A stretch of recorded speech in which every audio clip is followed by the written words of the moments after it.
Au cours des derniers trimestres, une question centrale a dominé les analyses concernant Amazon, à savoir le cycle de ralentissement d'Amazon Web Services, sa division cloud, est-il temporaire ou structurel?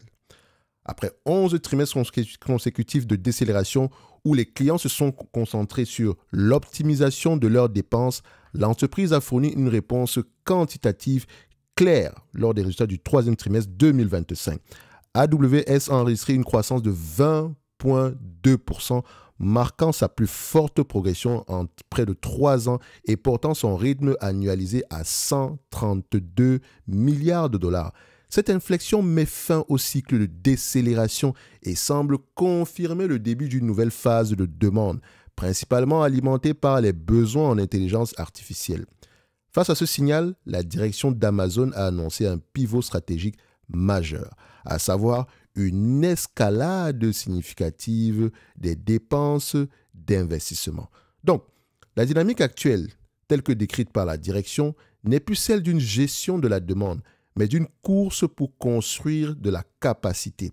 Et le PDG Andrew Jassy a résumé la situation en déclarant, et je cite, « AWS croît à un rythme que nous n'avions pas vu depuis 2022. » Donc, selon l'entreprise, cette accélération provient de 2 sources. Premièrement, vous avez la reprise des migrations cloud traditionnelles qui ont été mises en pause ici lors de la phase d'optimisation. Deuxièmement, l'augmentation rapide des charges de travail liées à l'IA qui devient un moteur de croissance dominant. Cette demande se reflète par le carnet de commandes AWS qui atteint 200 milliards de dollars. Et la direction a même noté que le volume des contrats signés au cours du seul mois d'octobre avait déjà dépassé le total enregistré pour l'ensemble du troisième trimestre.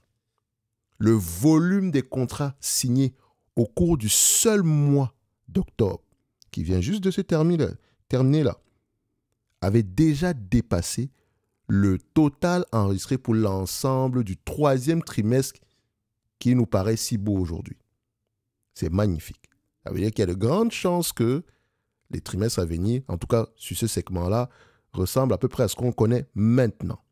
Lisez les conférences call, écoutez-les également, très important. Donc, une déclaration clé d'Andrew Jassy illustre la situation opérationnelle, parce qu'il faut qu'on en parle.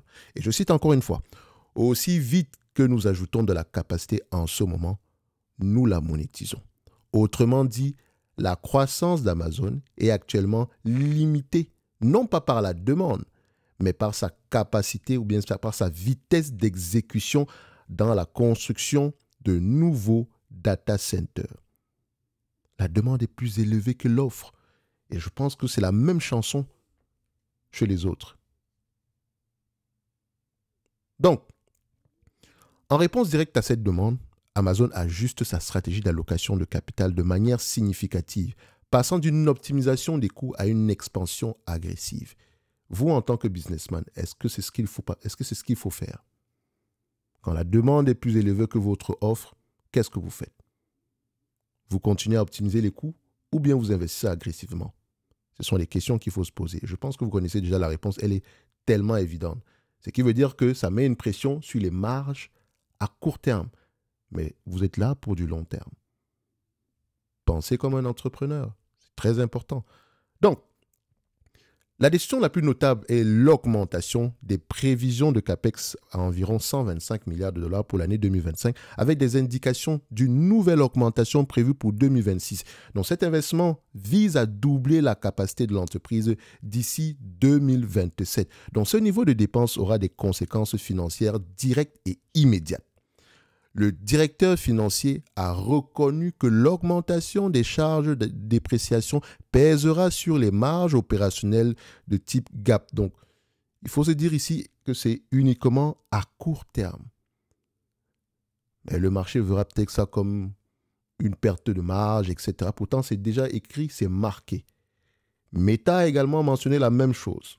Donc, de plus, Un CAPEX de cette ampleur exercera une pression notable sur le flux de trésorerie disponible, à savoir le free cash flow, qui s'élevait à 14,8 milliards de dollars sur les 12 derniers mois. Donc la stratégie consiste à sacrifier la génération de trésorerie à court terme pour capturer ce qui est perçu comme une opportunité de marché générationnel. Et pour moi, c'est la bonne chose à faire. De toutes les façons, Amazon est champion du monde pour toujours le faire. Et jusqu'à présent, les actionnaires ne se plaignent pas. Donc, l'entreprise justifie cet investissement par sa conviction de détenir des avantages concurrentiels dans la pile technologique de l'IA. Et donc, pour ce faire, ils vont avoir recours à leur silicium maison, ou bien leur puce maison si vous voulez. Donc, l'investissement d'Amazon dans ses propres puces d'IA dénommées Trainium est présenté comme un différenciateur clé. La puce Trainium 2 a connu une croissance de 150% d'un trimestre à l'autre et est décrite comme une activité générant plusieurs milliards de dollars. En offrant un rapport prix-performance estimé à 30 à 40% supérieur, Amazon vise à attirer des charges de travail et d'entraînement massives, comme par exemple avec le projet Régnier d'entreprise, et à réduire sa dépense aux fournisseurs de puces tiers. Comment on appelle ça? C'est un effet, je ne dirais pas que c'est un effet de mode, mais c'est une tendance qui va avoir tendance, c'est une tendance qui est vouée à accélérer. On va le dire comme ça. D'accord? Google également le fait, et ça, Google le fait depuis très longtemps. Amazon également a commencé à le faire parce que, comme je l'ai dit tantôt dans un live, et je rappelle que vous pouvez regarder, vous avez sur le segment des lives ici, on fait plusieurs lives depuis quelques jours ici sur plusieurs thématiques.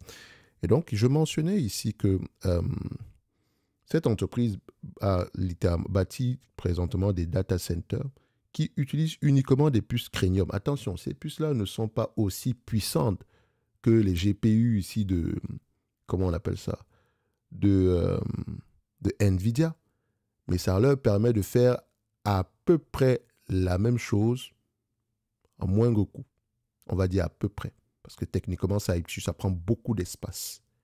Pour un GPU, ils ont peut-être besoin de déposer, disons, une dizaine de puces Trainium, pour vous dire la vérité. Donc, ça prend de la place, ça prend beaucoup de place. OK? Mais ça semble efficient selon eux. Il faut le mentionner. De toutes les façons, les chiffres le démontrent un tout petit peu. Parce que je vous ai toujours dit que l'avantage concurrentiel pour les data centers, ce sont les coûts de production. En tout cas, les entreprises qui proposent des services cloud, les clouds généralistes, comme on les appelle ici, ça, ce sont les coûts de production. Parce que ce sont des usines. Ce sont des coûts de production. Évidemment, il y aura des barrières à l'entrée élevées au début, etc., avec des milliards de dollars investis, mais à la fin, la compétition sera sur les coûts. Et donc, généralement, sur le prix ou bien les services à valeur ajoutée que vous proposez. Bref, Amazon met également l'accent sur sa plateforme Bedrock qui permet aux entreprises d'accéder à divers modèles d'IA de manière sécurisée. Le PDG a émis l'hypothèse que Bedrock pourrait à terme devenir une activité aussi importante que C2, le service de calcul fondamental d'AWS. Et l'entreprise investit également dans des outils pour la création d'agents IA, considérés comme la prochaine évolution du commerce. Alors, ce cycle d'investissement intensif est soutenu par la rentabilité des autres segments de l'entreprise.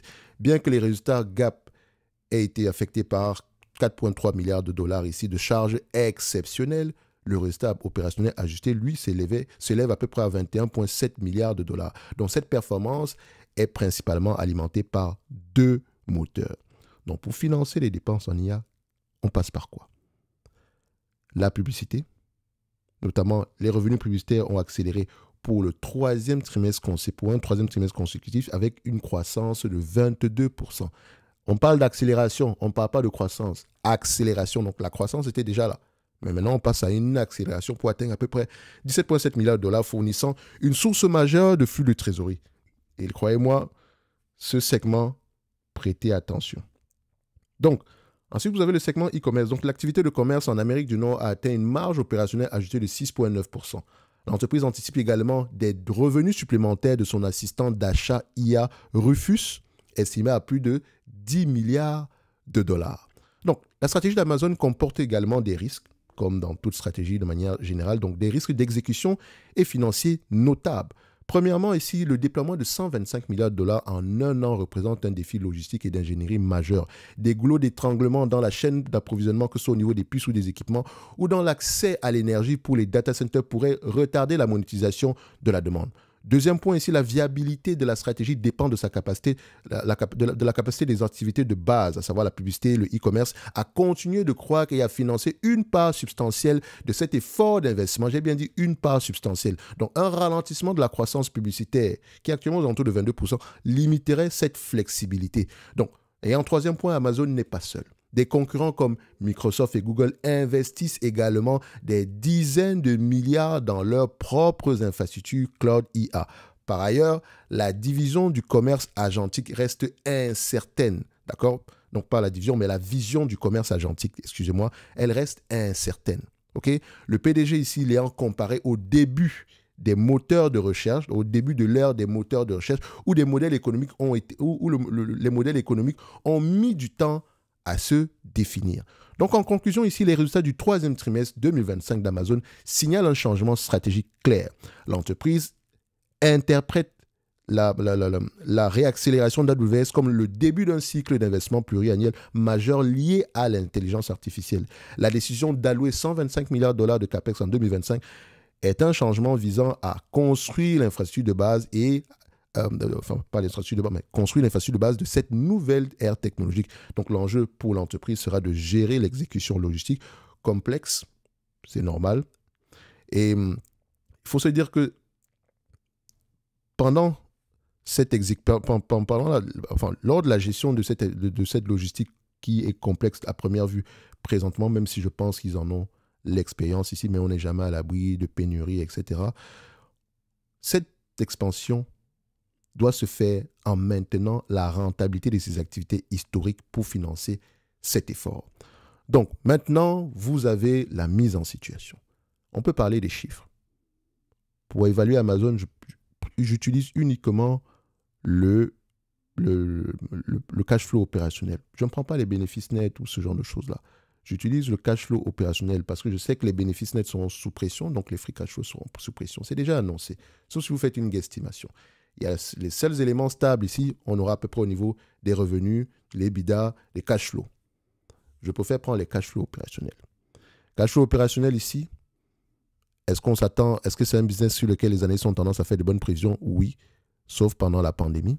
Et c'est totalement normal, on peut le voir ici. Analyse scorecard, voilà. Donc pendant la pandémie, c'est un peu normal, mais ils ont toujours eu tendance à faire de bonnes prévisions. Attention, ça reste des prévisions. Ça veut dire quoi? Nous sommes le 1er novembre 2025. Les analystes s'attendent au mois de décembre, au 27 décembre au mois de décembre 2027, ils s'attendent à ce que l'entreprise ait généré $20,86 par action au niveau des cash flows opérationnels. Ce qui veut dire qu'au fur et à mesure qu'on va se rapprocher de cette période-là, il y aura des ajustements, soit à la hausse ou à la baisse. Et pour vous protéger, dites-vous qu'il y a de fortes chances qu'Amazon rapporte plus que $13,11. D'accord? Et donc, si on regarde ici, au niveau du forecasting, on constate que les attentes augmentent. OK? On est optimiste de manière générale, mais cet optimisme est de plus en plus positif. Maintenant, en termes de valorisation, comme je l'ai dit, 15 fois les cash flows, ça donne à peu près aux alentours de $313 par action. Je vais au niveau de Fundgraft ici. J'enlève la dette, 313 moins 5, ça ne sert à rien d'enlever ça. Donc, Amazon, tant qu'on est à moins de $313 à l'action, à $300 à l'action, ça reste intéressant. Et je tiens à vous dire que je suis actionnaire d'Amazon, supérieur à 10% de mon portefeuille. Donc, ma performance globale dépend, mes objectifs annuels de 15%, annualisés de 15% sur une période de 5 ans, donc doubler mon capital chaque 5 ans, dépendent énormément d'Amazon présentement. Et pour le moment, mon avis ne change pas. et ne vous greffez pas sur les convictions de quelqu'un d'autre. OK? Et je rappelle une chose. Nous sommes le 1er du mois de novembre. En description de la vidéo, vous avez le lien vers le Top Premium Infinity, qui est notre programme le plus avancé en date d'aujourd'hui. Si vous avez une vision long terme, rejoignez le programme présentement. Ce n'est pas un programme de formation ou quoi que ce soit. Je vous laisse aller voir ça ici. Écoutez les lives pour avoir de plus en plus d'informations dessus. Mais comme je l'ai mentionné, il vous reste à peu près encore une trentaine de jours pour ceux qui sont intéressés. Et bienvenue au nouveau. Donc, Amazon, même chanson, on reste optimiste. Pour le moment, rien n'a changé. La thèse d'investissement est toujours d'actualité en date d'aujourd'hui. Et ceci n'est que mon avis. Et je me réserve royalement et pleinement le droit de me tromper. Lisez vos rapports financiers, écoutez vos conférences calls et on se donne rendez-vous sur les prochaines vidéos. Merci, au revoir.